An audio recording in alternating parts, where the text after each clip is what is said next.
नमस्कार, मैं हूं डॉक्टर गौतम पांडे और आप देख रहे हैं जीपीएन बिहार, सच्ची बात सटीक विश्लेषण। दोस्तों, आज देश में एक सवाल तेजी से उठ रहा है, इंडिया यूएस ट्रेड डील। अब सवाल इसमें यह होता है कि क्या ये भारत के हित में है? क्या ये डील किसानों के लिए खतरे की घंटी है? ये टैरिफ, व्यापार और खेती, क्या इस डील का असर पड़ेगा जो भारतीय किसान के लिए नुकसानदेह होगा? आज हम इन्हीं तथ्यों पर चर्चा करेंगे और आज के इस चर्चा में भाग लेने के लिए हमारे साथ हैं जीपीएन बिहार के संपादक श्री राहुल झा जी। झा जी, आपका इस प्रोग्राम में बहुत बहुत स्वागत है। बहुत बहुत धन्यवाद और जीपीएन के दर्शकों को आने वाली बसंत पंचमी की बहुत बहुत शुभकामनाएं। सबसे पहला सवाल जो आम लोगों के दिमाग में उठता है और खासकर जो विपक्षी नेता लोग हैं, ये जो मुद्दा उठा रहे हैं, हम इस पर थोड़ी सी चर्चा कर लेते हैं कि यूएस इंडिया ट्रेड डील को लेकर सबसे बड़ा भ्रम क्या है, इसकी सच्चाई क्या है? सबसे बड़ा भ्रम यहाँ ये फैल रहा है अभी कि भारतीय कृषि उत्पाद जो है, खास करके अनाज सेक्टर में, तो यूएस में अनाज, चूंकि वहां खेती की जमीन बहुत ज्यादा है, जनसंख्या बहुत कम है, सरकार पर्याप्त सब्सिडी देती है अनाजों पर, तो वहां का अनाज की उत्पादकता भी बहुत ज्यादा है और लागत काफी कम पड़ता है किसानों के दृष्टिकोण से। सरकार के दृष्टिकोण से तो लागत बहुत ज्यादा पड़ता है, इसीलिए वहां के किसान सस्ता अनाज बेचते हैं। वैसी परिस्थिति में अगर वो अनाज यहाँ आएगा हमारे देश में, जहाँ की उत्पादकता भी उससे कम है और लागत मूल्य मेरा ज्यादा है, तो फिर मुकाबले में कहीं टिक नहीं पाएगा और किसानों को परेशानी होगी। यही भ्रम है कि अनाज वहां से आएगा, लेकिन ट्रेड डील में अनाज को बाहर रखा गया है, इसलिए बहुत ज्यादा खतरा नहीं है। लेकिन प्रसंस्कृत अनाज, रिफाइंड ग्रेन्स को जो दी गई है वहां से इजाजत आने की, तो उसमें लोगों को यह शंका है कि अनाज छोटे छोटे बातों में, छोटे छोटे परिवर्तनों में के बाद प्रसंस्कृत अनाज की श्रेणी में आ जाता है। मान लीजिए सूरत के एक हीरा व्यापारी ने वहां 40,000 करोड़ रुपए का हीरा बेचा और चावल फोर्टिफाइड करके, आप चावल में अगर 2 बूंद केमिकल मिला देते हैं तो वो फोर्टिफाइड चावल हो जाएगा, प्रसंस्कृत चावल हो जाएगा, और प्रसंस्कृत अनाज के आयात की अनुमति है। लेकिन उन सारी बातों पर सरकार यहाँ के किसानों के हित का ध्यान रखेगा, क्योंकि सरकार का वैसे भी देखना है कि सरकार का एक बहुत बड़ा वोटर वर्ग हिंदुस्तान में किसान है, बहुत बड़ा वोटर वर्ग है किसान, इसलिए उनकी चिंताओं को न चाहते हुए भी सरकार को मानना ही होगा। इसीलिए वो प्रसंस्कृत अनाज वाला जो मुद्दा है, मेरा ऐसा मानना है कि सरकार उसका बहुत अच्छे तरीके से हल निकाल लेगी। बहुत सालों से अमेरिका इस कोशिश में है कि कृषि उत्पाद और खास करके डेयरी प्रोडक्ट भारत में आए, जबकि भारत सरकार डेयरी प्रोडक्ट खास करके भारत लाने के मूड में नहीं है, क्योंकि शायद आप भी जानते होंगे कि वहां का जो भी डेयरी प्रोडक्ट है, जैसे दूध हो गया, पनीर हो गया, मक्खन हो गया, ये सब चीज जो है ये सब वेजिटेरियन नहीं है। वहां का जो मिल्क है वो नॉन वेजिटेरियन मिल्क होता है।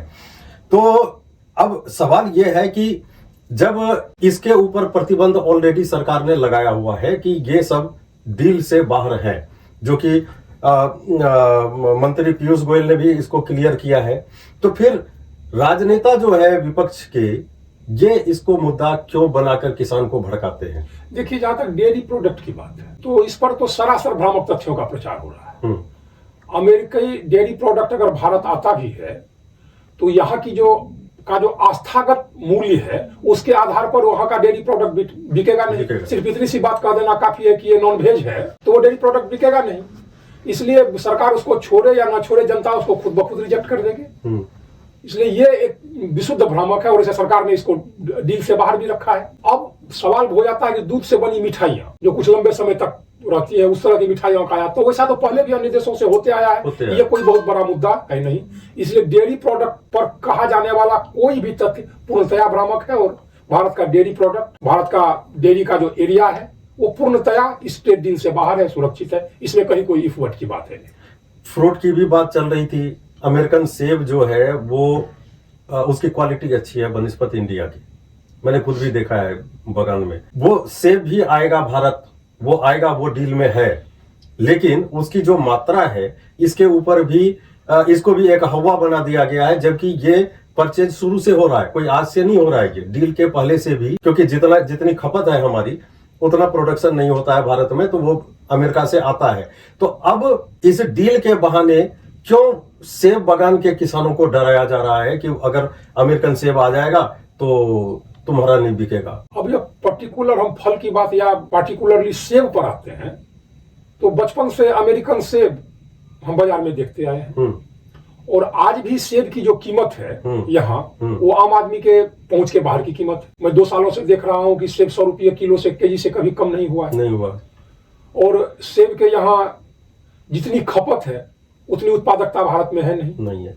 तो सेब तो बाहर से आएगा ही, अगर उत्पादन खपत से कम है तो बाहर से आएगा ही, और ये तो आते ही आ रहा है। अमेरिकन सेब के कंसेप्ट से हमारे हिसाब से भारत का बच्चा बच्चा परिचित होगा कि अमेरिकन सेब है। अब तो स्थिति यह है कि बाहर जर्मनी से भी जो सेब आता है या कहीं और से अन्य यूरोपियन कंट्री से जो सेब आया वो भी अमेरिकन सेब ही होता है। तो सेब का आयात तो होते आया है, और अगर आप उसके फल के सेक्टर को छूट देंगे तो इन कंपेरिजन आपका जो यहाँ से आम जाएगा वो आपके लिए बहुत ज्यादा फायदेमंद है। वहां से मोटा मोटी 35 रुपये केजी के आसपास सेब आपको ग्रॉस में आ जाता है, और यहाँ से आपकी जो खास खास वेरायटी की जीआई टैग लगी हुई जो आमें जाती हैं, जर्दालू, अल्फांसो वगैरह, वहां $50 से ऊपर 1 केजी की बिकती है। तो ये तो सब फायदे का सौदा है, इसमें बहुत बड़ा नुकसान नहीं। तो क्या ये डील भारत के लिए अवसर है या खतरा? इसको दोनों दृष्टिकोण से ये देखा जा सकता है। जब आप अवसर की बात करते हैं तो मैं जरा लंबा इसका उत्तर थोड़ा सा लंबा होगा।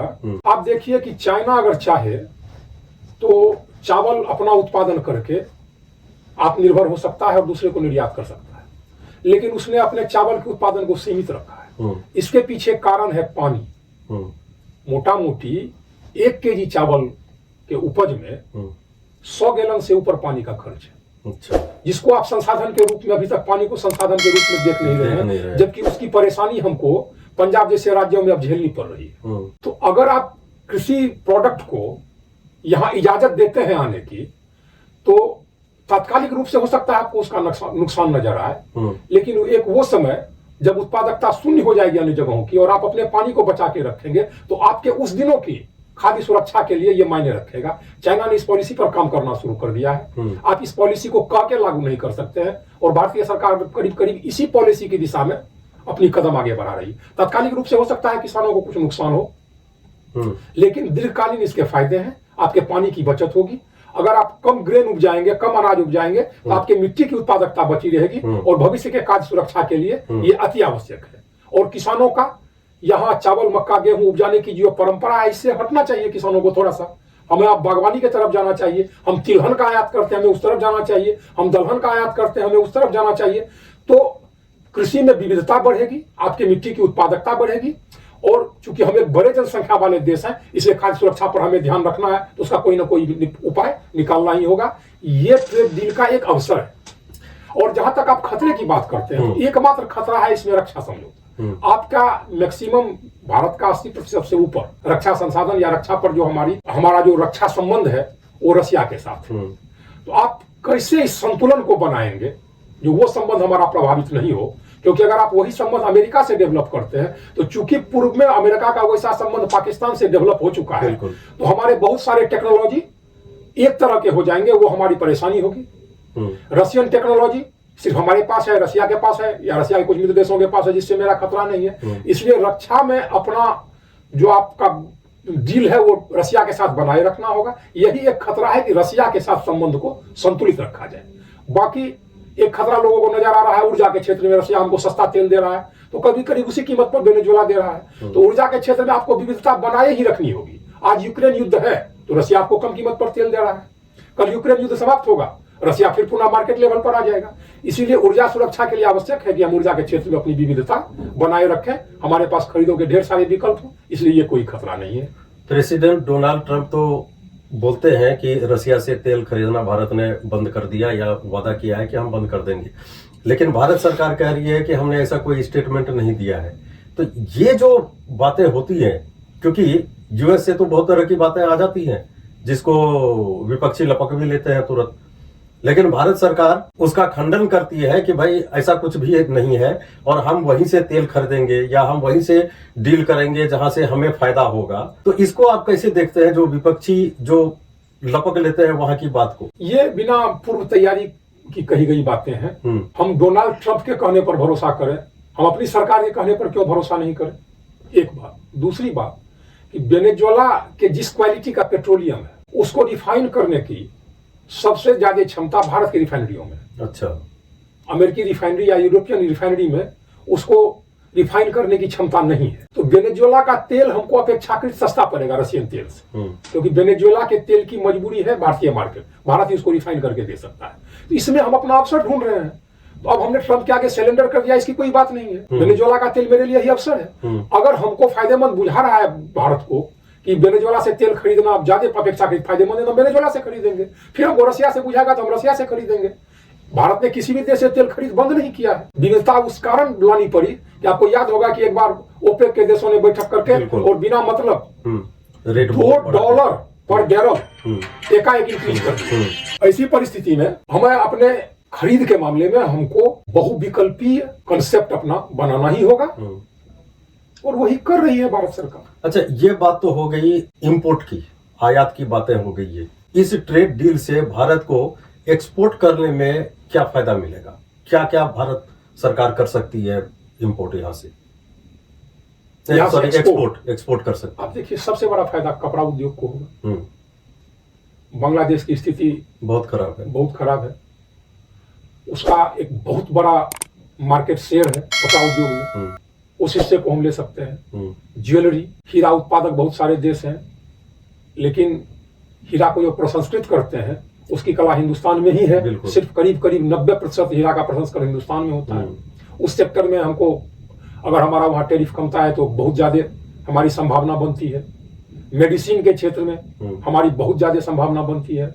चमड़ा उद्योग के क्षेत्र में हमारी बहुत ज्यादा संभावना बनती है। आईटी भी है। आईटी सेक्टर तो खैर है ही, उसमें संभावना, आईटी तो एक जानी पहचानी बात है। और सबसे बड़ी बात है कि सैटेलाइट का जो आकाश में जो भेजे जाते हैं उपग्रह, अमेरिकी खर्च उसमें, इसरो का खर्च, नासा का खर्च बहुत ज्यादा है। तो कम कीमत में नासा के पास जो आते हैं उसकी ठेकेदारी इसरो को मिल सकती है, और उससे एक खास तरह का टेक्नोलॉजी ट्रांसफर भी होगा। इस क्षेत्र में बहुत ज्यादा फायदा होना है। जैसे पिछली बार एक रॉकेट पर 106 या कितना सैटेलाइट भेजा था भारत ने। तो इस तरह की बातें हो सकती है। एक नई दुनिया की बात होगी, एक नया ग्लोबल ऑर्डर बन रहा है, एक नई व्यवस्था होगी, तो बातें तो बदलेंगे ही। एक नई व्यवस्था में बातें बदलती ही हैं, वो बदल रही है। आवश्यकता के हिसाब से ट्रेड डील हुआ है, उसके कुछ खतरे हैं, तो हम देखेंगे समय के साथ उसका क्या समाधान होता है। तो आपके हिसाब से क्या सावधानी बरतनी चाहिए अभी से ही, ताकि बाद में कोई ऐसी नौबत ना आ जाए कि किसी भी हालत में भारत सरकार को वो बात माननी ही पड़ जाए जो अमेरिका बोले? हमें रक्षा क्षेत्र में कोई समझौता नहीं करना चाहिए जी, और पेट्रोलियम के खरीद में कहीं से कोई बाध्यता हम न लें कि हमें बाकी कृषि में भी, बाकी आप एक बात समझ लीजिए, कृषि क्षेत्र में ऐसा कुछ नहीं होना है, ऐसा कुछ नहीं होता है। पेट्रोलियम और रक्षा क्षेत्रों को छोड़ के वर्तमान जो अर्थव्यवस्था है विश्व की, वो अपनी दिशाएं खुद तय कर लेती है। उसमें सरकारों की भूमिका 10% से भी कम हो गई है। आप कृषि क्षेत्र में क्या डील कर लेंगे? सूरत का एक व्यापारी हीरा बेचेगा, वहां पर कृषि उत्पादों पर टैक्स अमेरिका में बहुत कम है। वो अपने पेमेंट के बदले वहां गेहूं खरीदेगा, गेहूं को प्रसंस्कृत करने की बात कर देगा, आके वो इंडियन मार्केट में बेच लेगा। अगर उस व्यापारी को यह सौदा फायदेमंद बुझाएगा तो उसमें सरकारें कहीं से बाधा नहीं हो सकती है। अब वर्तमान विश्व में रक्षा और ऊर्जा में सिर्फ पेट्रोलियम, एटॉमिक ऊर्जा, ये दोनों बातें छोड़ के बाकी सारे आर्थिक क्रियाकलाप अपनी दिशाएं बाजार के हिसाब से तय कर रही है, सरकार के हिसाब से नहीं। आपको याद होगा कि एक बार भारत के साथ PL 480 का समझौता अमेरिका ने तोड़ लिया। उस समय खाद्यान्न एक मुद्दा था जिसे सरकार नियंत्रित करती थी। अब खाद्यान्न संकट विश्व में है नहीं, ट्रांसपोर्टेशन का संकट है कि खाद्यान्न एक जगह से दूसरी जगह पहुंचे कैसे। सिर्फ इतना खाद्यान्न विश्व को उपज रहा है कि विश्व के सारे लोग खा के, और बाकी अमेरिका, रशियन जैसे देश कैप्सूल में बंद करके प्रशांत महासागर में फेंक देते हैं लंबे समय तक की सुरक्षा के लिए। इसलिए खाद्यान्न बहुत बड़ा मुद्दा नहीं है। खाद्यान्न अगर यहां हमको जेब में 15 रुपया है और 15 उपभोक्ता के रूप में, और हमें 1 केजी गेहूं खरीदनी है, अगर अमेरिकन गेहूं हमको 15 रुपये केजी पड़ रहा है, तो हम किसी न किसी तरीके से बाजार मेरे लिए 15 रुपये केजी की गेहूं की व्यवस्था कर देगी। उसके लिए किसानों को प्रतिस्पर्धी बनना ही होगा। सरकार के भरोसे नहीं चल सकता है आपका काम वर्तमान ग्लोबल ऑर्डर में। इसके लिए बार बार प्रधानमंत्री जी ने मंचों से भी कहा है, हमारे कई अर्थशास्त्रियों ने मंचों से भी कहा है कि अनाज पर अपनी निर्भरता कम करें, मेडिसिनल प्लांट्स की तरफ जाएं, आप तिलहन की तरफ जाएं, आप मत्स्य उद्योग की तरफ जाए। इसका आयात बड़ा मुश्किल है। ताजी मछली बिल्कुल, बिल्कुल। का आयात बड़ा मुश्किल है, बड़ा कॉस्टली पड़ता है। आप वहां जाए, बंगाल और आंध्रा, ये दो ने चावल पर की अपनी उत्पादकता घटाई और मछली की अपनी उत्पादकता बढ़ाई। किसान अच्छे हैं, खुशहाल हैं। बिल्कुल बिल्कुल। तो इस चर्चा का लबोलबाब ये है कि आपके अनुसार इस ट्रेड डील से भारत को कोई नुकसान नहीं होने वाला है, बस आवश्यक है थोड़ी सी सावधानी बरती जाए। मैं तो इससे भी एक कदम आगे कहता हूं, कोई भी ट्रेड डील जिसमें पेट्रोलियम और रक्षा ये दो क्षेत्र मेरा सुरक्षित हो, आज के ग्लोबल ऑर्डर में, आज के वैश्विक अर्थव्यवस्था में आपको कोई नुकसान और फायदा देने वाली नहीं है। वही होगा जो होना है। चलिए, क्योंकि बाजार ने अपनी व्यवस्थाएं तय कर ली। बहुत बहुत धन्यवाद आपका। बहुत बहुत धन्यवाद। तो जीपीएन के दर्शकों को नमस्कार। तो दोस्तों, इस चर्चा का सार ये है कि जो ट्रेड डील हुआ है भारत और अमेरिका के बीच में, इसको लेकर कुछ भ्रम फैलाए जा रहे हैं, लेकिन किसानों को इसके लिए डरने की कोई आवश्यकता नहीं है। तो हमारी जो आज चर्चा थी, ये चर्चा भावनाओं पर नहीं, किसी के पक्ष विपक्ष में नहीं, ये तथ्यों पर यह चर्चा की गई थी।